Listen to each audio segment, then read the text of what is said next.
Live from the Injured on the Go Just Call Mo studio. It's a blast! It's Orlando's own Tom and Dan.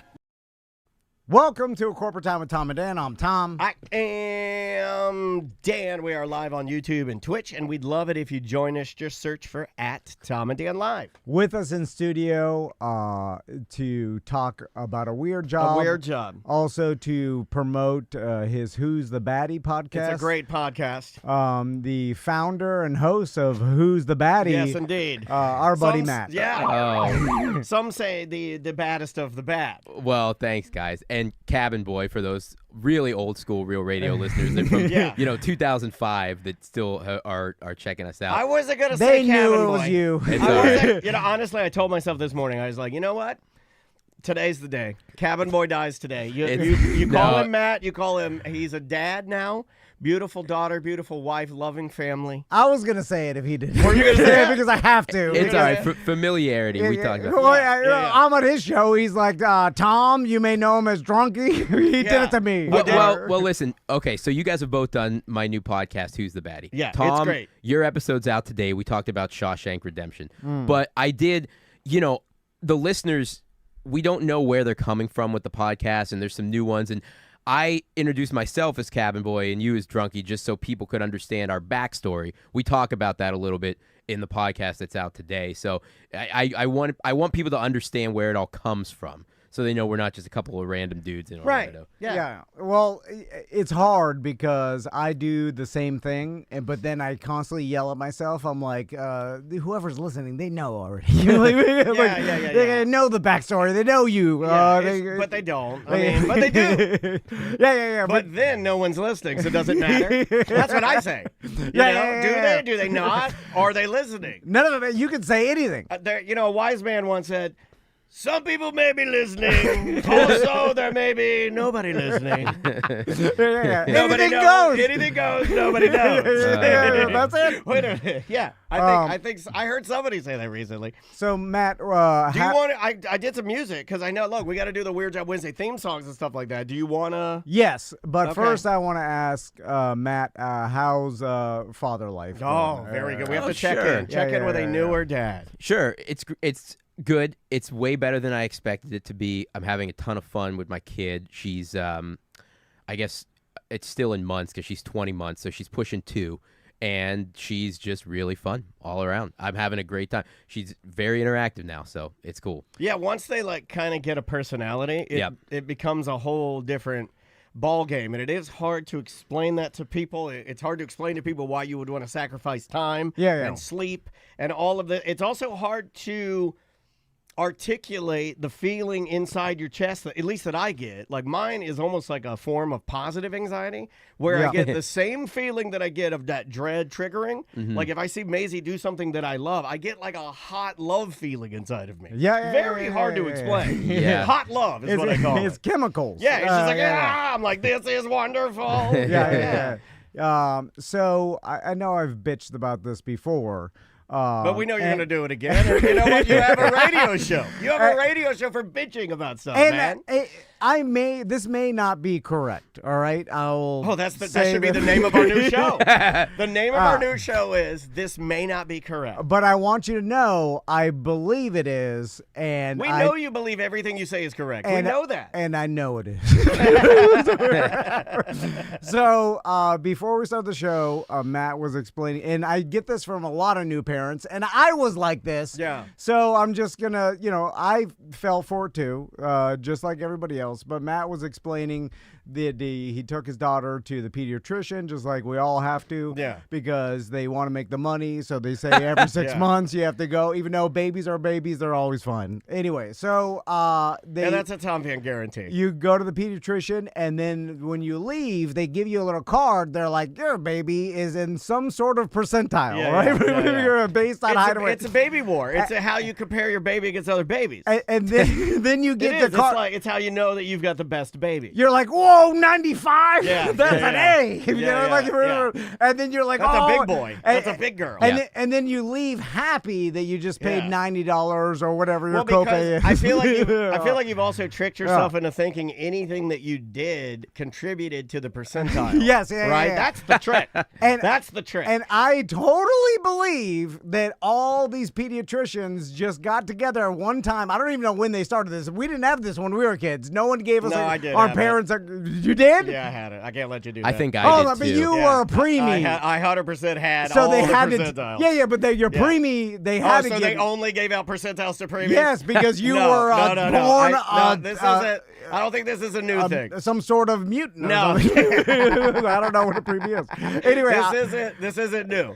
But it is more. I'd say they put more emphasis on it now. But it's not a new thing. They just give it to any kid that is healthy or whatever. They give you the card. They're like 95 or whatever percentile, and you get it. You're like, oh, okay. Yeah. And then you tell all your friends. You're like, hey, I got a 95. Then this is what I did it too. Yeah, the chat room, they all had percentiles. Yeah. Right. Thank you for backing me up because this guy speaks like everything he says is right. Hold on. And it is not right. They've been doing this since the 80s? Everybody. I think I used to have it, man, when I was a kid. Really? And I'm an 80s don't let him baby. scare you into not telling your truth. You're allowed to tell your truth. Don't let him intimidate you. I think so. Yeah, I just told you, but you didn't believe me. I told you, you're like, no, you're a mutant preemie. It's like, no, they had percentiles. But it's not. It's a bigger emphasis now, I would say. Yeah, the whole pediatrician thing is bigger, but they did have percentiles back in the day. Okay, well, here's what I believe, is that those percentiles mean nothing, and it's just a marketing thing for the parent to whatever. But what's the positive outlook? Like, what do you get for having a kid in the 99th percentile?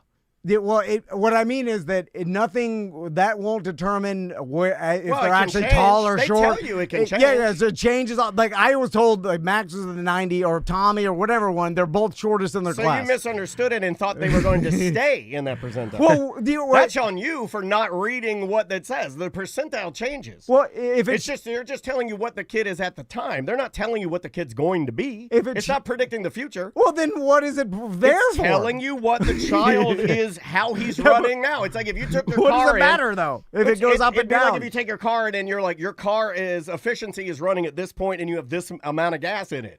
You know, it's like something like that. Yeah, but just like Matt, we think when we're told 90th percentile, we're like, oh, we're going to have a tall kid. That's weird because I'm pretty But I think that's average. I think that's our fault for not knowing that. I do it too. Like you look at it, you're like, oh yeah, but it's a grading of the time. I think it's more about like health, because if your kid is like in the 40th percentile, I don't know this for sure, but it might show like they're malnourished or they need you have to change their diet and you have to, my brother had a preemie baby that was in like the bottom percentile.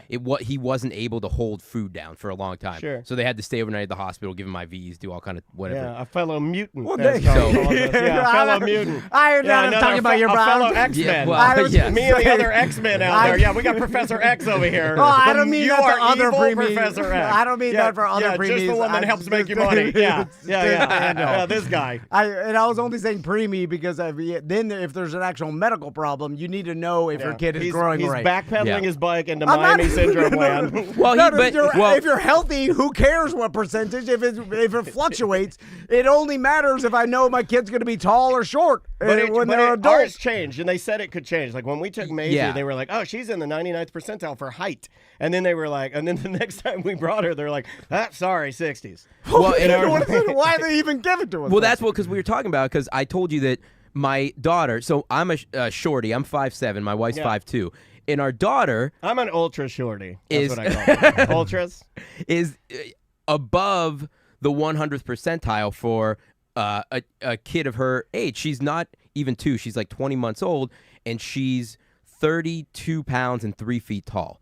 And they had to like double check that, but she's in daycare with all 2-year-olds, and she's the biggest kid in the class. And it doesn't make any sense because we're tiny people. So what I'm saying is that card better mean that she's going to be 6 foot tall. And if she's not, and if she just ends up at 5'4", right between you and your wife, then you're going to storm back there, and you're going to be like, why are you giving us these cards? Because you falsely made me think my daughter was going to be tall, and then I'm telling my friends, all for nothing. No, it was your limited intellect believing the card. They're telling, it's just a grade of what's happening. It's the baseline for and like the chat room's even saying that too. It's not just height. its height and weight and all across the board, like Cabin is saying, health.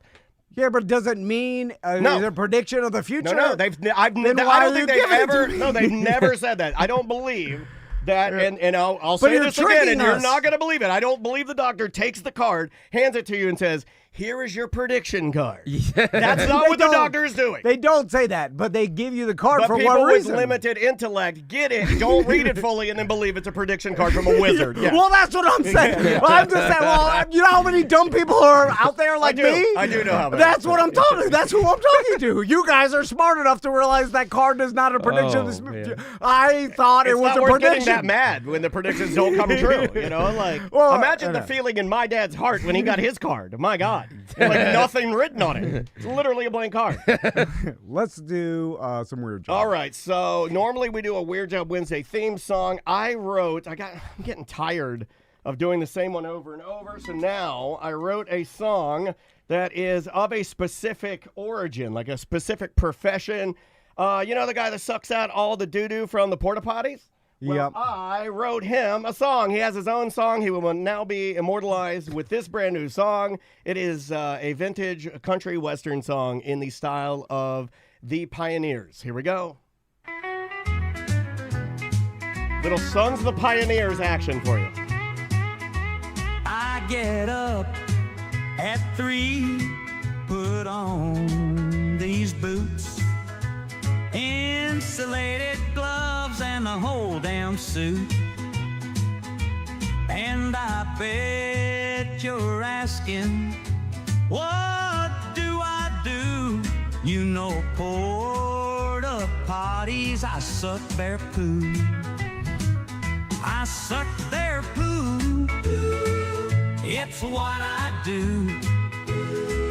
You love events. Well, good for you. When the party's over and the band is through and you're kissing her, I'll be sucking poo. There you go. Wow. That goes out to all our sewer men out there who are currently sucking poo. Yeah. That's a hard job. That's a hard job, man. Yeah. That's one of the roughest. And I think we've actually talked to those guys before, and I don't think they hate it as much as we think they would. They actually kind of like it, I think, you know? It's manual labor mixed with doo-doo, which, There's a lot of those. There's a lot of those. Rough. Yeah, it's a rough go. But, so we're here with Matt, and we want to talk about your first original job that got you the Cabin Boy name, correct? Yeah, actually, that's true. It did.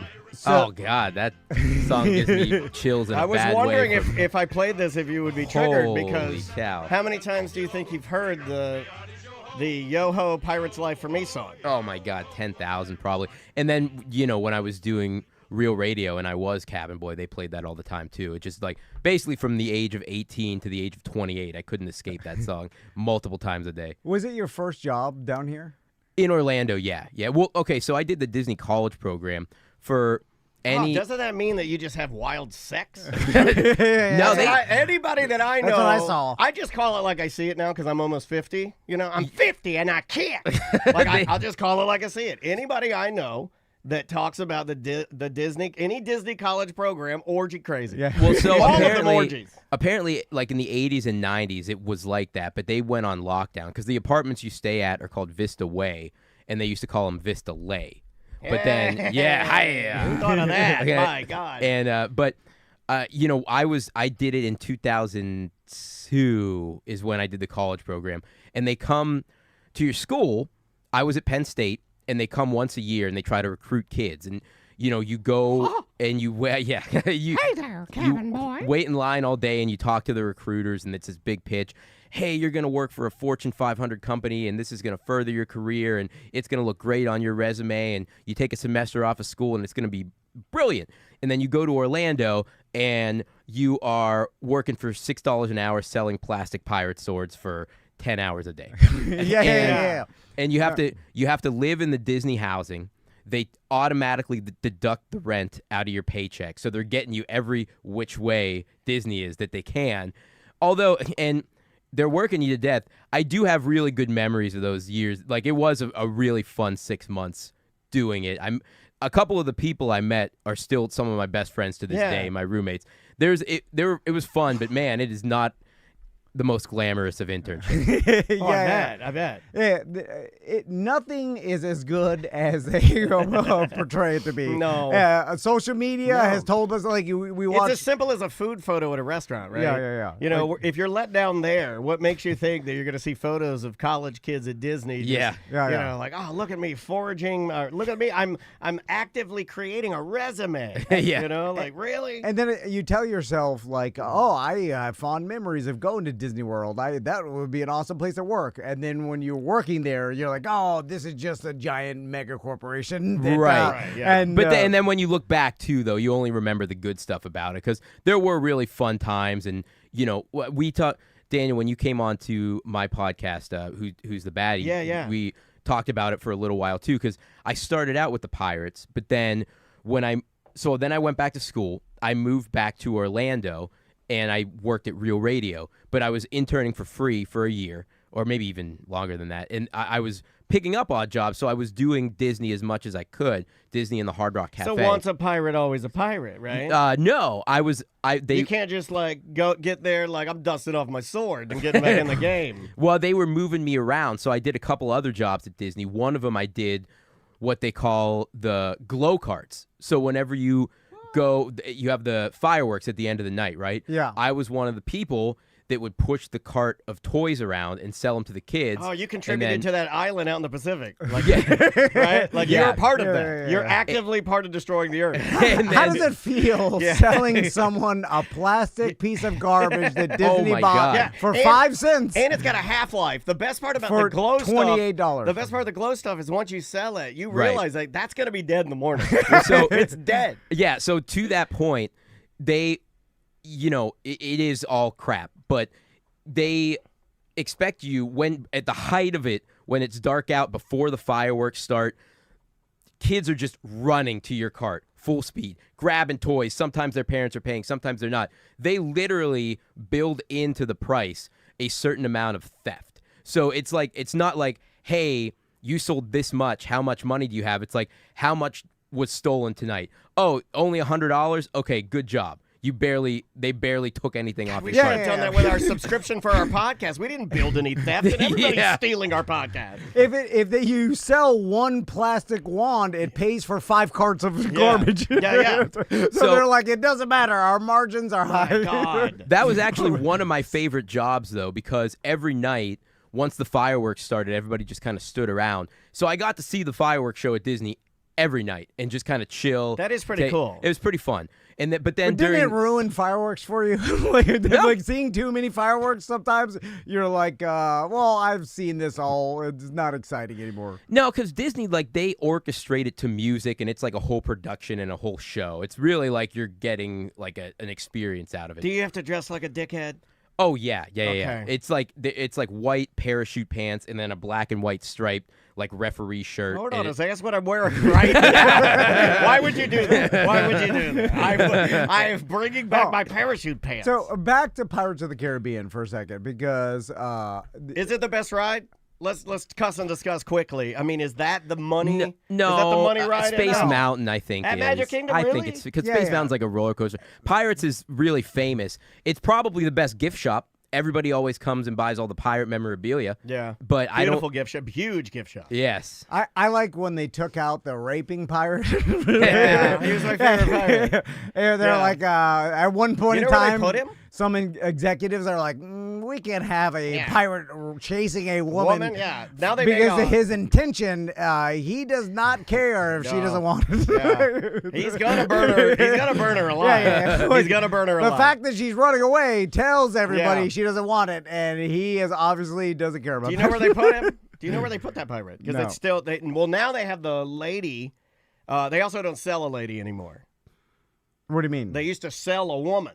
Really? Yeah, there used to be like a scene in Pirates of the there was an auction. Oh wow! Yeah. I don't think they sell a woman anymore, and then they took the raping prostitute auction, and they took the raping pirate out, and he is now bartending at Johnny's other side.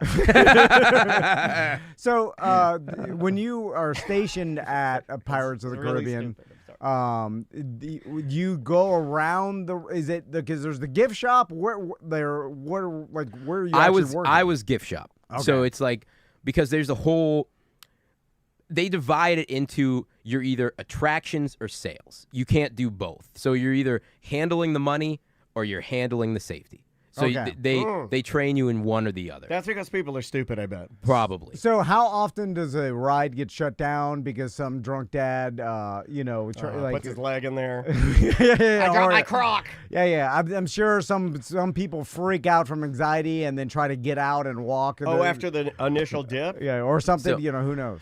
So I don't know how often, but I can tell you that when they would get shut down, it is the craziest thing because people would be furious. Now, I understand people being mad. Maybe you have one day of your life at Magic Kingdom and you wanted to ride Pirates. But people, I was a 19-year-old college kid that looked like I was about 13, standing there with a silk shirt and a plastic sword. And people, grown men, would come up and yell at me and be like, "How dare you? This ride is shut down. I'm going to..." And they would get and point in my face.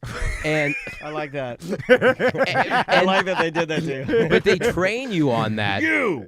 And they're like, you are never allowed to curse back or talk. You'll get fired immediately. Yeah. So you just have to take it and be like, "Hey, I'm really sorry. I'll get a manager and they'll make it right." Do they have people like big fat dads yell at you during training? No. Yeah. Because I would like that job. Yeah. EJ, you can get a job, buddy. But so the other thing that they would yell like crazy when I was doing the glow carts, can I get right? a If it was daytime instead, and it was hot, middle of summer, middle of August, I would do the cart and I would sell the squeeze breeze, they called it, which is the water bottle with the rotating fan, and you spray it and it just mists you. That's trademarked. Right? We might have to pay for you saying that. Squeeze Yeah. breeze is the deal. So this was back in 2002. Those things cost $17 each, which is completely insane. A water bottle with a fan. That's what the retail was. Yeah, right. They probably cost Disney a penny. Yeah. So, as much as I loved working the glow carts at night and seeing the fireworks, I dreaded doing the day because every time what would happen is a dad would come up to me and be like, "I need 3 of those for my 3 kids." And I'd be like, "Okay, that's $51. And they would be like, "Are you kidding?" And just absolutely explode. And what would always end up happening. I think that's actually I was trying to hit it. I was trying to hit it on the I can't tell you how many times it would happen. They'd yell in your face. They'd storm off. They'd go back to the kids. The kids would cry. They'd walk back over, hand me the cash, and be like, "You should be ashamed of yourself." But you should be ashamed of yourself, pirate. Fake pirate Disney, boy. Would do studies to figure out the exact amount they could charge where that would happen, and they'd still get their money. Chat room checking in to piggyback what you're saying. Yeah. Neo Del Rio says, "My dad got an annual pass at Disney. We had to stop taking him. He was verbally abusing all the cast members. He was verbally abusing all the cast members." Okay, so let's... Thank you for getting him out of there, Neo. I'm sorry your dad... What was he mad about? Tell me what he was mad about in the chat room. Help me figure this out. Okay. So you're a dad, you're mad at the prices, and you're mad that the Pirates of the Caribbean shut down. So whatever. Yeah. My dad was kind of this guy. So you and I know you're mad, right? Yeah. But then you see Matt said, the 13-year-old boy in the costume, his first job, whatever, working at Disney, white parachute pants on. Yeah. It's very most Disney cast members. I feel like they're meek. Not so many praying hands tattoos and chin beards. Right. Yeah. Oh, you're not even allowed. They won't hire you. But I'm just saying, so a lot of Bill Gates. So, and you understand, you have a job, you had to pay to get in this place or whatever. You're an adult. I think you have a basic concept of how business works. You don't have a temper. And I don't think you understand how good it feels to bully someone that looks weak. Okay, so... And yell at them in front of your kids. So you know that this kid doesn't have any... he's not in charge of setting the prices. No. Just his job. That yelling at him is not going to change anything. He showed up for work late. So you just didn't even want to be there. So the reason they do that is just to get some emotional tax out on this poor kid and make this kid's day worse to make you feel better. Horrible person. Yeah. Right? I don't think there's ever a play where it's this, we talked not about doing it. anything. Yeah, we talked about it all the time when we were working there because it would. I mean, at least once a week it would happen to somebody. Like girls would run in the back crying and like just be like, "Man, why are people like this?" And you just think about it from their point of view. Like at that time, and God only knows what it is now, but at that time, a week-long vacation for a family of 4 staying at a Disney resort, going to all 4 parks, cost like $9,000 or something. So, we could get traction on these. Say how horrible it is. If we use these in our social media videos, all the Disney people come out of the woodwork. Oh, no way. Yeah, What this is great. What do you want me to say? Yeah, you're doing it. Okay, You're all doing right. it. No, Yeah, it's just say how insanely- expensive. Oh, it's so expensive. Wow. Yeah, Whoa. okay. So, at that time, a lot of families were saving up for years to do this. Yeah. And if they don't have the perfect vacation, they lose their minds. So, and especially with kids and like a everything wedding. like that. And so, but that's the thing, and the other thing is if you complain enough, Disney's policy is like nobody is allowed to leave unhappy. Give them whatever. What? That's they their want. policy? I didn't know this. Write that down. Hold on, I'm writing that down. They have broken down. Yeah, I have never every known that. goddamn time. So where's my? I'm gonna start going crazy. Where's my Mister? The main no listen, and for everybody listening, this is a hack that you can do. Where's my Mr. Breeze? the main customer service is at the City Hall on Main Street, right in the Magic Kingdom. If you go in there and you had a bad time and you complain and you say, this and this were wrong, like I had a terrible experience, make it right. They will give you whatever. Don't Free tell souvenir. people this. No, I'm writing all this down. No. They already know. Viral video. And now Yeah, there's Melissa, scrape this. We're Matt, we're doing it. Put this out there. People already know, and you know what that created? A army of complainers, and it's horrible. And they're disgusting fats. And then they're like, if I stay at a place and I complain, they'll give me something for free. Well, not everywhere, but and also that's we're moved over to our Airbnb, and they like small business. Yeah. They're like, Tom had to deliver coffee to a lady one morning. Oh my And God. then get the hell out of here. You know what? This is the Disney's fault for giving people that complain free stuff because now they go and complain to small businesses and get the hell out of my business. Well, look, this was also 20 years ago, so the policies may have changed. No, I it don't still know. happens. No. Tracy in our Twitch chat room is saying that her best friend complained because when she got home, her lightsaber was broken and they gave her 4 park hopper passes. Yeah, so That's ridiculous. My sons have anxiety. I want front of the line. the other Here you go. the other We funny don't want one any anxiety. Yeah, I'm telling you this. was when they did the Pride Days, and they used to do. Oh God, this Are was you going to always go on so an funny. anti-gay rant? No. Write this down. Ready. Mark the Yeah, time for timestamp. Melissa. That's fine. We'll get more listeners. Yeah, oh my So- God. It's a different time. People seem to be into this now. I don't know why. They would do the Pride Days, and you would like there'd be like.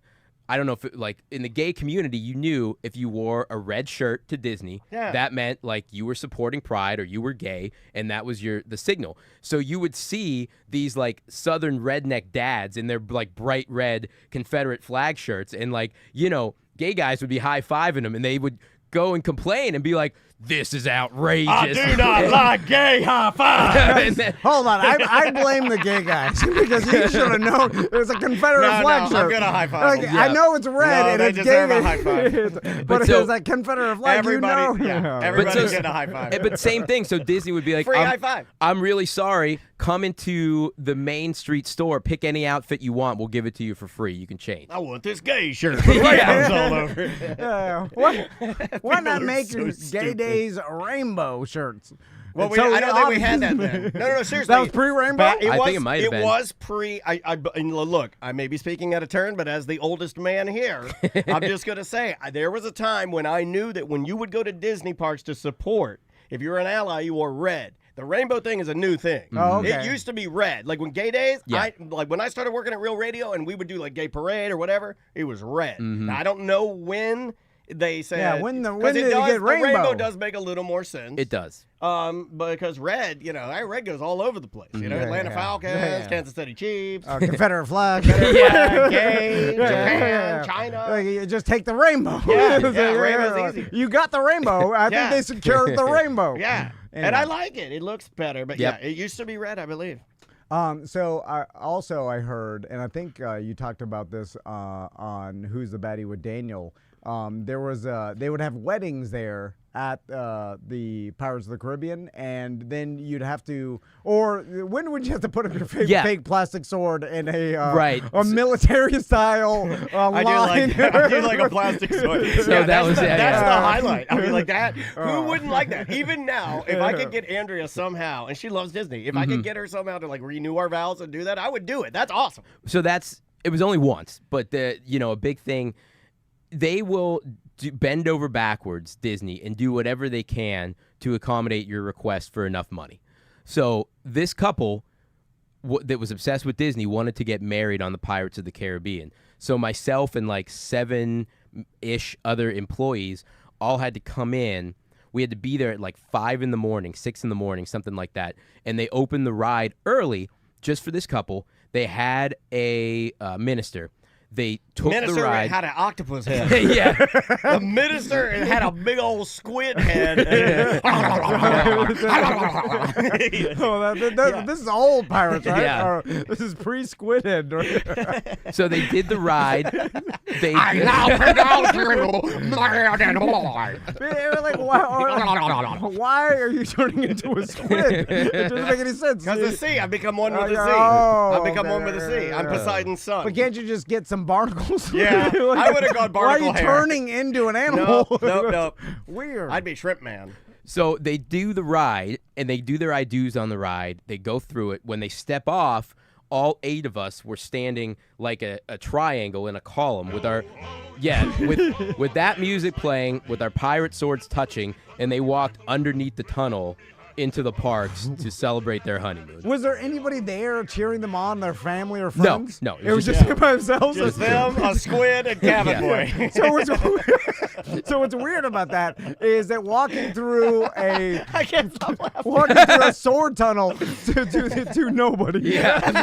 Because usually you walk through the tunnel to a crowd cheering, right? You bring up an You exclamation. just walk through. It's the best day of your life. When I walked out, you remember And then mine? there's some cast members like still putting their shirt like what the hell, and there's do like you remember mine? janitors cleaning up. There's no cheering, so it's weird. I And can't stop laughing. by the way, don't forget, it was all a bunch of 19 to 21-year-olds who were there on basically glorified spring break, who were out until 3 in the morning. Girls with makeup running down their face. None of us, all of us with bloodshot eyes, just holding the swords. Did the people getting married look how I imagined they looked? Oh, I know how they look. And just say yes or no, and that's all we need Tiny to say. car people. Yeah, I think so. Tiny car people. It's hard to remember specifics. It was, but you weren't 25 years ago. surprised. I'll tell You're you like, what. oh, okay. Would these people go to Veg Fest? I bet you they would.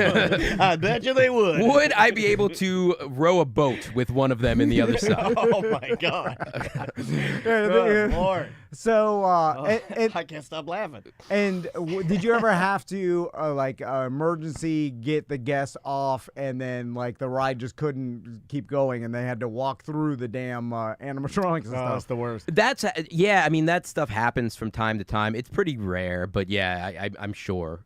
And do you remember what you got paid back then? Yeah, it was minimum wage, whatever that was at the time, like $6-ish an hour. God, and then of Can't course believe that. all the taxes or whatever you're Yeah. like $4.80. Yeah. You're getting an hour. Yeah, I remember which some is of my checks insane. were like, some of my checks, I'm just like, this is not a check. And again, so like you had to stay at the Disney apartment. They would put 5 of you in a 2-bedroom, and they deducted that from So your 3 paycheck. in one. Wait, how many rooms in the? Yeah, 3 in one, 2 in the other. And then Why they do 3 in one, 2 in the other? I don't know. That's how our situation was. And then they would deduct 4 in one, every 1 month. in the other. I think it was like, I think the whole thing was like $12.50 a month, so everybody got $2.50 deducted out of their paycheck automatically. Okay. So in addition to the taxes and everything else. Is this experience is what made you like more attracted to Latinos? He wasn't going to tell you. This is the hard-hitting questions now. It This is. is where Tom goes to flips his paper over and also says horny questions. Yeah, obviously, like Yeah. your wife's Brazilian. Oh, yeah. and, Yeah, right. You know, Yeah, and first you're time I met her, I sprayed a beer on her feet. You remember that? First time I met her, I sprayed a Corona on her feet like I was trying to be funny or something. You're like a racist. And you're a white a sheet of paper Pittsburgh Yeah. coal Right. miner. Yeah. You know, like yeah. probably didn't have that much experience. You're like with an Irish coal miner. Latinas. Yeah, I don't know. That's a great question. I've thought about that before because I'm a very white suburban northern guy now, I guess, but at the time, and I never really even knew too many Latin people before I moved to Florida. So did I always like Latin women and just realize it when I moved down here, or did living down here? It's like the chicken or the egg. Did living down here influence my preferences? I have no idea. Listen, I grew up in Miami. I have no idea why I married a boring white. Because, you went real white. Because all ethnicities are way more interesting, and they'll yell at you. They're mean to you. Spit I on like it. that. They'll spit in your mouth. Yeah. But they're I like fiery. that. You know what I'm saying? Yeah. Instead of boring white. Sometimes I want my boxers ripped off and punched in the face. Yeah. You're scared. Yeah. I like her walking What are you around gonna my do house next? scared. Yeah, I like eggshell sex. So let's end with the Pittsburgh Steelers. Because I have to yell about something for a second. I'm tired of all these Pittsburgh fans complaining that they're like, oh, we only make it to the first round of the playoffs every year, and then we're out. And We're just the most famous football team of all time. Tomlin can only win enough games to make it so he's never have a losing record. And the rest of the NFL is just looking at you guys like, quit bitching. Yeah. You make it to the playoffs. Definitely shut up. Yeah. Definitely shut up. Yeah. Because I ended up betting against you, and then I had to pay off a bunch of bookies the other day. That bet was brought up every Monday the entire season. Oh, really? Anger. Yeah, I that mean, was the a funny Steelers bet. chased him all year. Crystal was bitching at me about like, what's all these Cash App payments? Because Don't worry about it. Because I got a couple old school bookies. Yeah. I like that. Yeah. And then they now it's all technology, so you cash out. You don't have to meet them in a gas station anymore. I used to do that. Do you miss that? Do you miss? I do miss that. The door to door, window to window. Because we never get out. We go window to window at a gas station, and then I That's pass called a them. highway patrol. And it was always in an envelope, and I felt like I was like, oh yeah, this is like the movies. But by the way, appreciate you always paying your debts. I mean, the day that it was definitive that the Steelers had a better record than Miami this year. Paid at midnight. You said, yes, the money he's was fast. in my account. Yeah, fast because he's mad sending it. Oh, I can feel it. Yeah. I was so mad. So mad. Yeah. As I I'm can feel watching it, and I'm like, oh, dude, I could be stinky anywhere. Tua. I could be anywhere. And I know I'm not part of his family. I could be anywhere, though, and I'd be like, oh, my God, what is that? It's like, I feel Tom paying a bet, an anger bet. I can feel him paying it. Then these bookies, they when they message me, you're like, all right, end of the season, we're settling up our bets. Sorry, but I'm getting a lot of pressure on me. They always tell me that. I'm like, I understand. And then he's like, don't mention anything about gambling in the notes. And then I'm like, why would you think I'm an idiot? Why would I put like gambling? And So he writes, not gambling. And then he's like, if you want to use an emoji, that's fine. I'm like, why would I use? What am I going to use? A money emoji? I'll Or use just pay you? money emoji, skull, cop, eggplant. And then I want to Surfboard. I want to imagine they're like a Italian guy, but they're probably just a nerd. A nerd or a Latin guy with a Bluetooth in his But ear. it's more exciting when you actually have to cash app a bookie rather than now it's all through Hard Rock. Didn't you have a bookie come by here one time? And not impressive. Just looked like a nerd. Yeah. When you see them, you're like, oh, you're not going to burn my feet. They look like poker nerds. They all look like poker nerds. Yeah. So back to the Steelers. Yeah. And then I hear people are like, oh, we need to have a losing season, so we draft a new rookie QB. And then I'm like, what the hell are you talking about? But that doesn't guarantee nothing. No, it doesn't. It absolutely You're making doesn't. this, whatever Tomlin's doing, you're making the damn playoffs every year. So what says you, Steelers fan? I was telling Tom, I before the show, this is kind of a bummer thing to admit, but I've found the last couple of years, I've kind of lost some of my passion for like my own teams. I like that. I don't know. I'm listening. I know. Yeah, no. I like that. You're such a twisted person. I don't know if it's because I'm in my 40s now, or if it's because like I've got a family and it's just not the biggest focus of my life. But for so many years, I lived and died by what happened to like the Steelers or to Penn State on the weekends, and now it's just kind of like, that's a bummer. All right, let's move. Let's get on. What with do you, it. so you think maybe the baby? I don't know, or maybe I've been away from Pittsburgh and from college for 20 years now. Maybe it's like the distance. I don't know what it is, but I don't get as worked up. I don't follow it as closely, and that sucks actually because that is like something that has made me so happy for so long. You didn't even get that excited. We watched the game, the opening game, and you were pretty low key, dude. Yeah, I don't know why. I've been trying to figure that out. Go. It's because of the money and NIL. Follow the money. Is this? And you think the game has changed? Well, no, not even the game. It's just we all look now and we're like, wait a minute. NIL, no one's getting paid for their name, image, and likeness. They're just paying them to play. You know what I'm saying? They're not doing anything. So now it's just okay. You're gonna go to the college. You'll get paid the most, and that's what it is. Yeah. And in the NFL, it's so transparent. We grew up in the '90s where there was only like ESPN, and there were still like you're like, oh, Mark Duper really cares. You know what I'm saying? We thought that the players are like, oh, he orange and teal, he bleeds orange and teal. Yeah. And then now we just realize through social media, like, oh, they just care about the money and they don't give a damn. Some of these players don't even know all the teams in the NFL. It doesn't matter to them. They just go where they get paid the most. You know, the other thing too, like when COVID happened, I don't know, do you guys consume like a lot of talking head, like sports media? No, not really. I watch a lot of sports. I do. You do. I just watch the game. I watch a ton of sports, but that's it. Yeah, I used to, and then when there were no sports for like whatever it was, 4-6 months, something like that, I'm trying to listen to these shows, and I'm just like, God, this is stupid. Why do I spend so much time caring now what, you've done it. So-and-so This thinks is Tom's about? favorite. Now you've done it. This is Tom's favorite stuff in the world. We're about to hit year 20 of our fantasy football league, and I haven't won it in 20 years. Susie's won it 8 times or whatever. Daniel's won it. Everybody's won it. Matt's won it. I goofed into a win one year. It was just me and Kevin who never won. And you understand? Yeah. And my brain, I'm like, the more I grind, I could win it. I'll run it out. If I consume this content and know everything about the NFL and every strategy there is, I will win. I have to. Like, this is not just like luck. Yeah. This is skill and luck. Like poker. He does put a lot of time into it. And then every year I put insane. I listen while I run. I live hundreds of hours. You're reading. You compare, contrast, compare. He's printing out worksheets. He's doing mock drafts. Yeah. All for nothing. And every year I lose. And so, but I can't accept that it's just luck.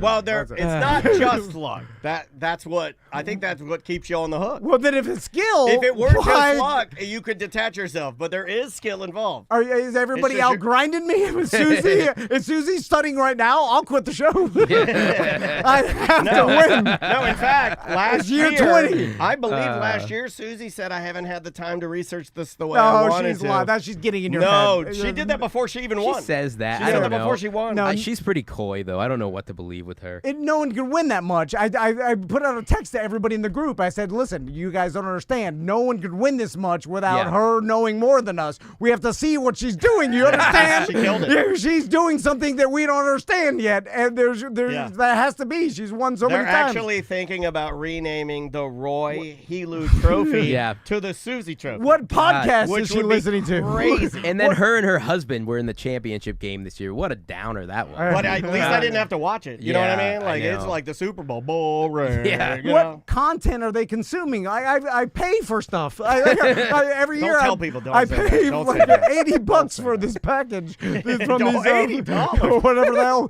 Like they give me all the latest insights. I have a RotoWire account I can't turn off. I have one. It's like $4. I can't turn it off. Anyway. All right, Matt. Let's plug your business you're in now. Yeah. So I'm doing this new podcast, guys. And if any of your listeners want to check it out, the premise of it is it's called Who's the Baddie. So if you go on Apple or Spotify and search Who's the Baddie, you can find it. It's a movie podcast. And we look at movies from a different point of view, right? So like Tom, yours is out today. And we talked to you about Shawshank Redemption. And Daniel, you came on, we talked about Coco. Yep. So with Shawshank, those movies really do sum up you and I believe. Right? Like, think about that. Shawshank and Coco. I'm Coco, baby. We try to figure out if the actual bad guy, the titular bad guy, if you will, is the actual bad guy in the movie. So you surmise, Tom, that Andy Dufresne is actually the worst person in Shawshank Redemption because you don't believe his story and you think he's really a murderer. And we spent some time talking about that.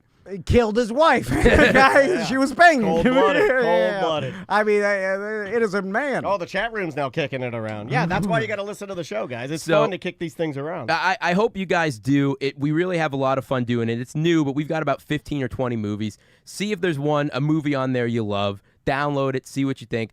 We already talked about coming back with you guys.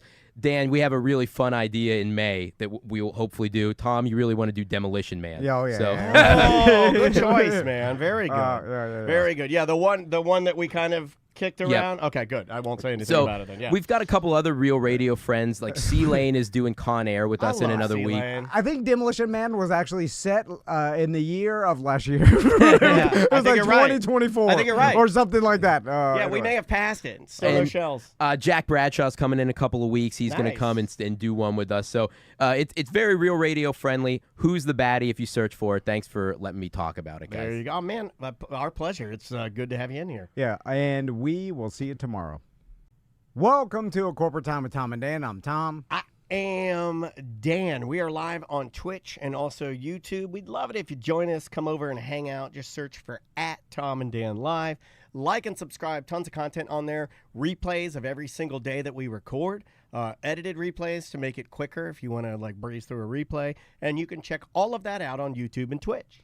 Also, if you're on spring break right now, you're looking for something to do with the kids, Orlando Science Center is always a great place to go. And even you work remotely, you hook up to the Wi-Fi and have your kid explore the Science Center. Yeah, man.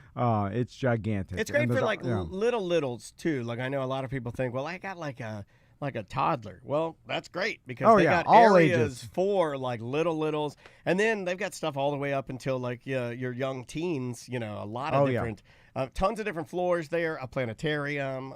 It's awesome. Yeah, their new spy exhibit right now. Check that out. It's all about spies and espionage and stuff. So anyway, that's at the Orlando Science Center. Yep. So I asked, no toilet cam. Or what? No. Moving on.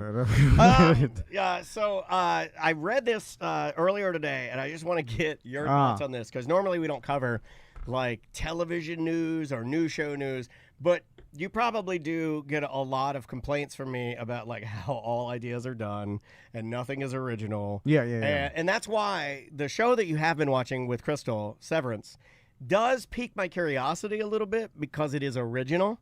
Yes. It's exactly the same thing I said, because I'm a weirdo. When Being John Malkovich, the movie came out, I remember seeing it. I went to see it with Savannah, of all people, who we may get to talk to very soon. Yeah. And I loved it, because I thought it was just crazy.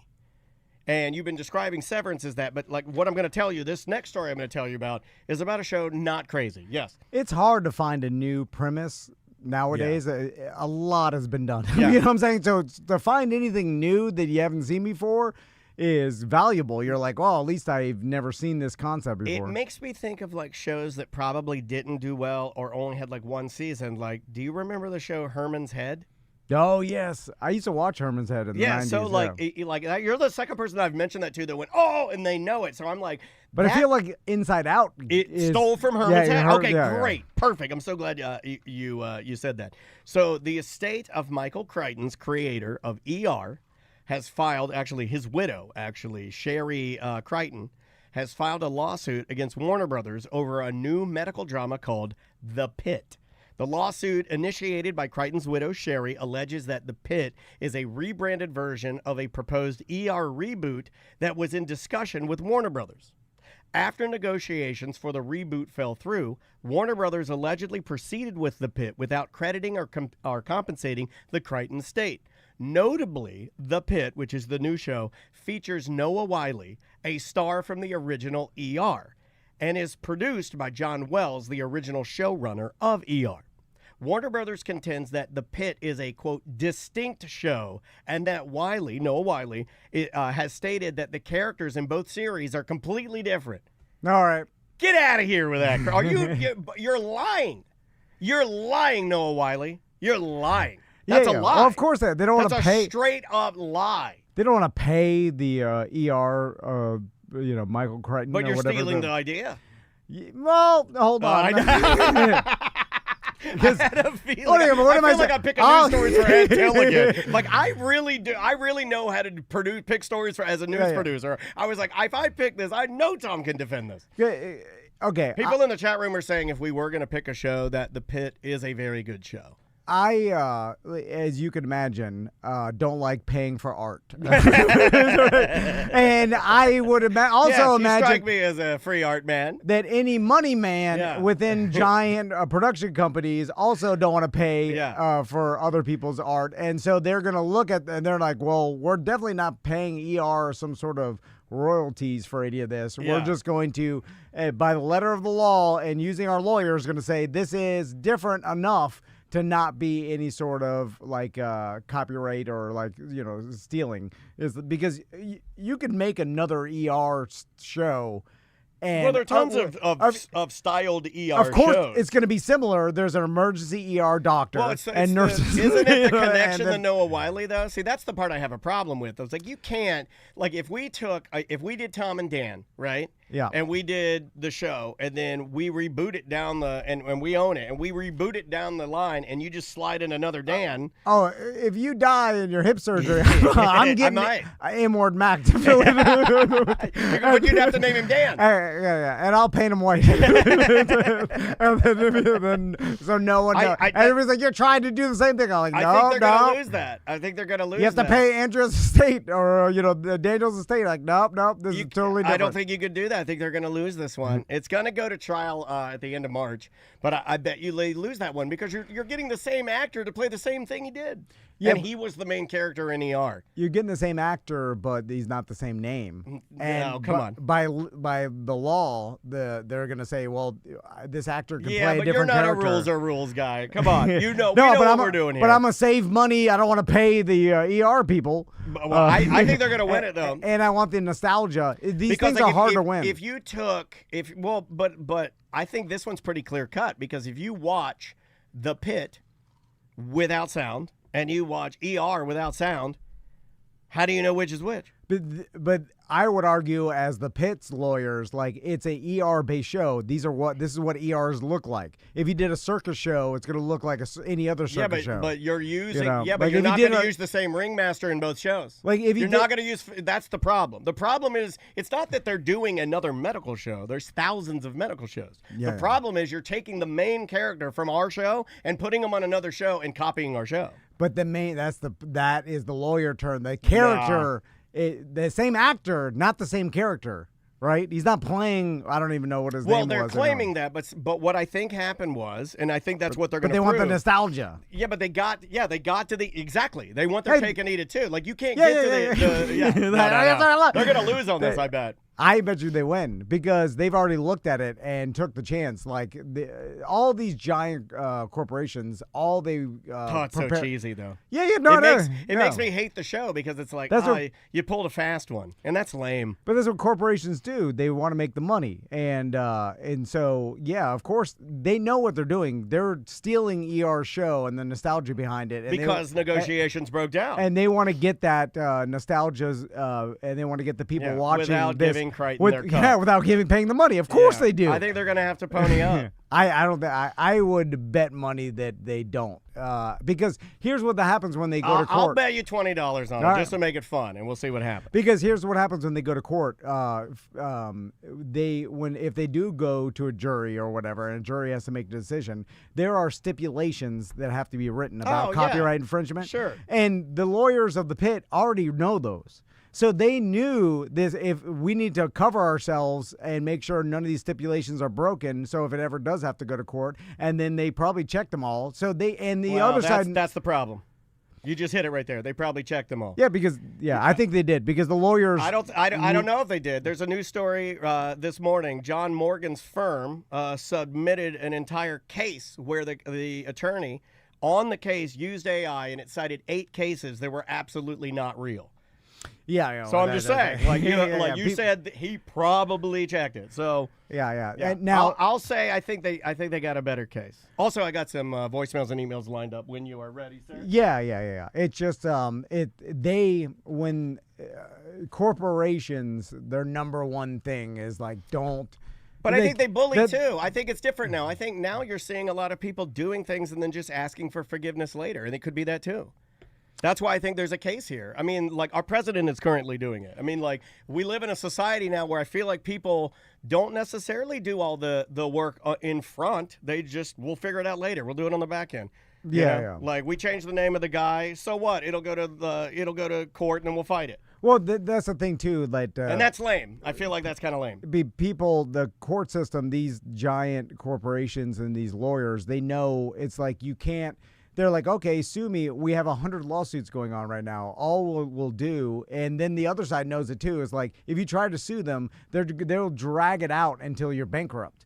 And they'll like, all right, you want to spend $180,000 of your own money this year on lawyers to try to sue us, and it won't even resolve it till 5 years from now. Right. The show will be so it wouldn't be worth doing it. And that's what they bank on, is that they're like, okay, this show will be on and off the air by the time it even gets resolved, and you could possibly lose hundreds of thousands of dollars yourself in lawyer fees. Are you going to do it just to prove a point, or are you going to move on?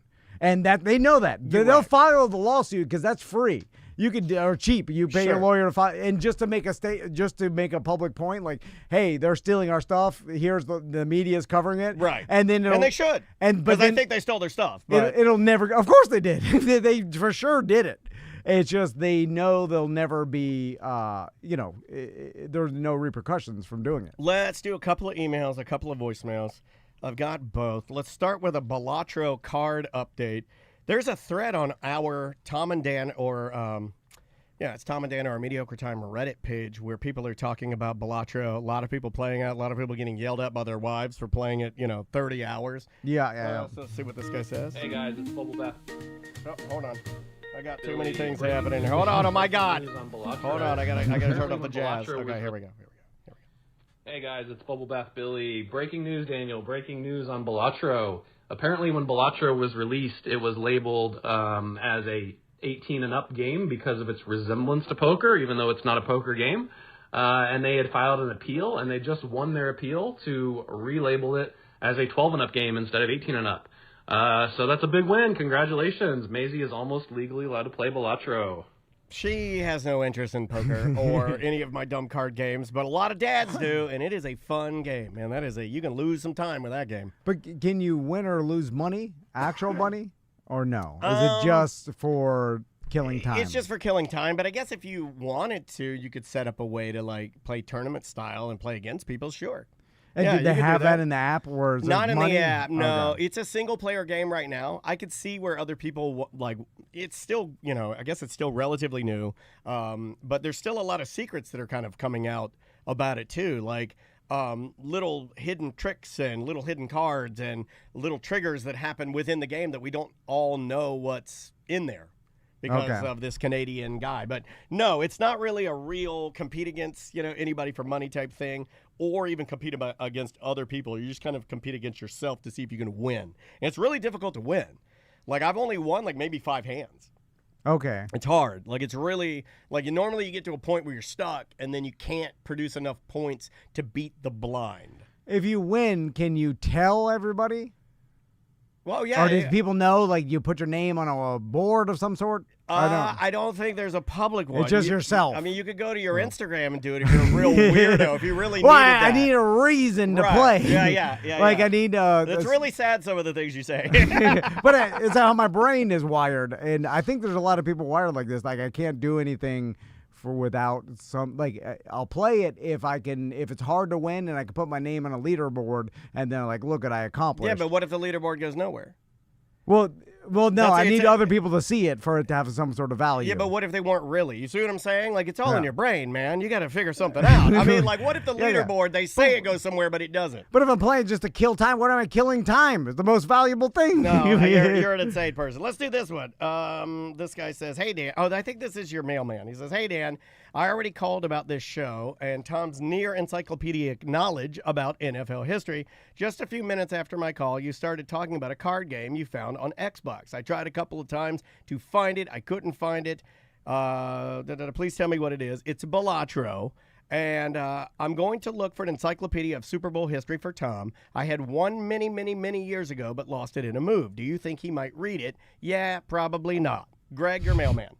There we go. Greg, I love you, Greg. You've been my mailman for years. He's been communicating through email, through me, to you for 10 years? Yeah. And Greg's a great guy. And but think about what you're saying. You're going to send me an encyclopedia of football history? I have it in my hand. It's available on the internet. He's making a knock on you because he also said, you said that no... It was the stat that you ripped from somewhere. Nobody from the college Alabama scored in a Super Bowl game. Remember? And then a lot of people called you on it and said, "Yeah, somebody has." No one, only him, and called you. No, but there was a couple of other guys that emailed me and said that there were other people that. What did they email me? No one said. Know. And I get tired of correcting it because even if I correct him, he doesn't believe the correction. No, that could be right. I didn't do any research. I saw that on social media, and then I looked at the comments, and there was no like, "Hey, this is not right." And then I don't know. So then I was like, it must be right. It was Alabama, right? Wasn't that we can figure this out. I looked it up on Google too because I thought that could have been a mistake, and then Google. Yeah, we had a couple people say that, and it was a recognizable name too. It wasn't like a crazier person that it was a insulary receiver that nobody would know. Yeah. So I did a little research before I said that stat because I didn't believe it either. Then I thought, the only reason this person said it is because it sounds not real, but it is real. Yeah, several players from the University of Alabama have scored in the Super Bowl. Some notable examples are Derrick Henry, O.J. Howard, Sean Alexander, Julio Jones. That's what it said. Was Derrick Henry in the Super Bowl? He's saying Super Bowl LIII while playing for the Titans. O.J. Howard, tight end, scored in Super Bowl LV for Tampa Bay Bucks. Sean Alexander, running back, played in Super Bowl XL. And Julio Jones, LY with the Atlanta Falcons. He didn't score. They said played in a Super Bowl. So two. Derrick Henry and O.J. Howard is what they're saying. What I'm trying to remember the Super Bowl. Was that the Super Bowl Derrick Henry threw that pass? I think you're right. And who was the quarterback for the Titans? Did the Titans go to the Super Bowl? Yeah, their first year, didn't they? Wasn't it? Didn't they go to the Super Bowl their inaugural year? Was it 2002? Maybe. It wouldn't. Derrick Henry wouldn't be there. It was huge. It was I don't know. I didn't think Derrick Henry ever played in the Super Bowl. Titans have only gone their first year.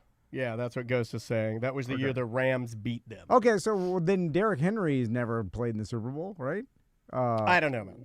I'm questioning it. I'm trying to figure it out. No, I know, but I'm just reading what this thing says, and I tell you it, and then you look at me and you're like, no, I'm questioning it. I'm like, well, okay. Well, it's wrong. It could be wrong, right? I don't know. You could be wrong. You're always wrong. I know, but I have to look it up. Yeah. We want to do another one? Let's do it. Well, let's do one more voicemail, and then we'll probably be right at the right amount of time. Let's do this one right here because I know you hate this, and surprisingly, I hate this as well.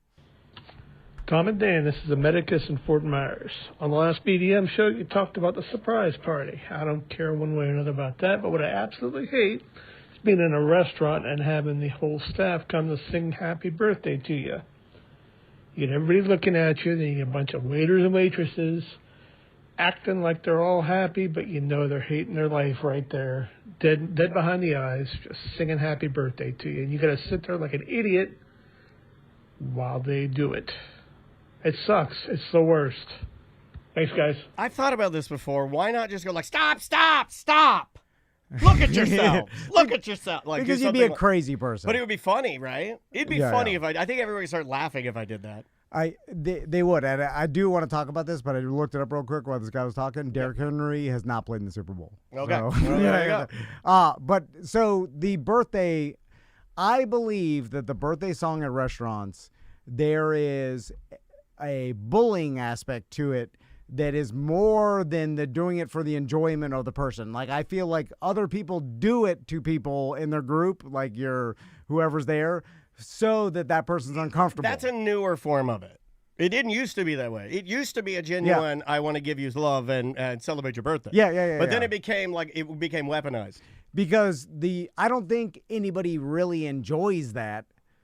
Like in their heart of hearts, like, oh, I'm so super glad that the wait staff came out and sang happy birthday, even though I see it in their eyes, they don't want to do it. I'm trying to think, like, even as a kid, if somebody were singing like happy birthday to me, yeah, I think I probably enjoyed it. Like when I was at Casa Gallardo in Daytona, and I'm trying to think about when the flip was. When was the weaponization of the happy birthday song? Kids are different. I'm saying adults. The kids I understand. Right. The kids get a kick out of it. They don't understand. You get like a piece of cake and some ice cream. They don't. That becomes a nothing for you when you're an adult. But people still do it as adults, and they do it for bullying, right? No adult is sitting there like, yay, the waiter or waitress and the cooks came out there singing me happy birthday. Like, they understand that no one really wants to do that. And then your friends or family just bullying you, essentially, like making you feel embarrassed. Yeah, that's what it is now. Because we did it, so we can end it. We did it to my sister at Longhorn Steakhouse, and she had to sit on a saddle. Oh, that's good. They don't do stuff like that anymore, I don't think, do they? Or is this no, this wasn't that long ago. Oh, this is awesome. This is after COVID. I want to sit on a saddle. And they bring out a saddle, and then you. Oh, that's awesome. You sit on the saddle. Do you wear a cowboy hat? I think they give you a cowboy hat. I want a cowboy hat. It's like maybe either a paper cowboy hat or they have a one prop. I'm not wearing a paper cowboy hat. They probably stopped doing the real cowboy hat because of lice. Yeah, COVID. You get on the hat. So that tells me it's all for bullying. It's like we're embarrassing this person with a happy birthday song. Yeah, because no one wants that. No. In fact, I've multiple times been around other groups of adults during a birthday dinner where they said no one better do the happy birthday. Yeah, like, I'm one of those guys. Yeah, because I don't want that. Don't do it to me. It's I yelled at Andrea. Andrea will do it to me because I'll play a prank on her. She'll play a prank on me. She'll do it, and I'll say don't do it. And she'll do it. Yeah. She don't care because you're essentially forcing the staff to sing happy birthday knowing they don't want to do it. So it's like it's uncomfortable. It's uncomfortable having people sing happy birthday not wanting to. They don't know, they're strangers. Now what is worse? Is it worse, because I've seen this before too, is it worse if all the people come out and sing it, or is it worse when they do it over the entire loudspeaker and it's just like a tape recorded happy birthday song? I've never seen that one. They do that at skating rinks and some pizza places and stuff where they play happy birthday and they're playing it. That's actually, that one's okay, I feel like. Yeah, it's and again, it's not drawing as much attention. If it's for the kids, fine. Yeah. Right. Can you request that at a high-end steakhouse? No, right? Well, at the high-end steakhouse, they do another move that I don't like, is where they write happy birthday in chocolate sauce on the edge of my plate. Yeah. And then they put some dessert I don't want in the center of the plate, like a key lime macaroon. Don't care for it. Don't want it. Do you have anything normal, like a chocolate chip cookie or a big piece of chocolate cake? Don't write happy birthday and then give me a sliver of macadamia carrot ganache. I don't want that. Let's get rid of macaroons. I have to pretend that I'm fancy macaroons. and I like it. I don't hate want macaroons. it. I don't like macaroons. Give me a chocolate chip cookie. Yeah, thank you. Or Oreo. I don't like Post Malone Oreos are fine. They're the best Oreos. All right, we will be right back.